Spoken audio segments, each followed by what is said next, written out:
నేను చూసిన మొన్న అమిత్ షా అంటున్నాడు పార్లమెంట్లో, అంబేద్కర్ అంబేద్కర్ అంబేద్కర్ అంబేద్కర్ బోల్నా ఫ్యాషన్ హోగా. బరాబర్ ఫ్యాషన్ తప్పేమున్నది.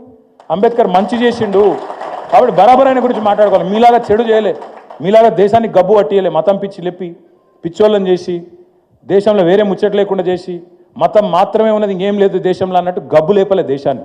మంచి కోసం ఆలోచించిండు, ఆయన కోసం ఆయన ఆలోచించుకోలే. ఆయన కావాలంటే ప్రపంచంలో ఎక్కడైనా సెటిల్ కావచ్చు. ఆయన కావాలంటే ఆయనకున్న తెలివికి చాలామంది ఇప్పుడు మనోళ్ళు మన ఇళ్ళల్లో పిల్లలు కూడా ఎక్కడనో సెటిల్ అయినరు, మళ్ళీ రారు కూడా తిరిగి మళ్ళీ ఆలోచనలు కూడా లేరు. వస్తావురా భయ నన్ను అడిగితే మా దోస్తులను వాళ్ళని వీళ్ళను ఏముందని ఆడుకొస్తే మళ్ళీ చుట్టాలు గిట్టాలు అంతా సతాయిస్తారు, ఈడనే మంచిగా సుకూన్ ఉన్నది. అట్లా ఆయన కూడా చూసుకోవచ్చు కావాలంటే. ఎందుకు చెప్తున్నా అంటే నేను అర్థం చేసుకుంటానికి ప్రయత్నం చేసిన అమెరికాలో ఉన్నప్పుడు. ఒక మన దేశంలోనే ఉన్నదా రిజర్వేషను, ఈ అమెరికాలో మనకి ఇసుంటుందా అని చూసిన. మీకు చాలామందికి తెలియదు, అమెరికాలో అఫర్మేటివ్ యాక్షన్ అని ఒకటి ఉంటుంది. అది కూడా ఇవాళ పెట్టలే, 1950-60లో పెట్టినరు అక్కడి ప్రభుత్వం. ఎందుకు పెట్టినరు?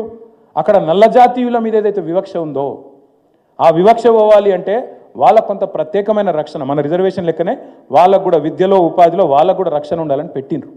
కాబట్టి మరి అమెరికా వాళ్ళు మనకంటే తెలివైన వాళ్ళు అని చెప్పి ఆడిపోతున్నాం కదా మనందరం.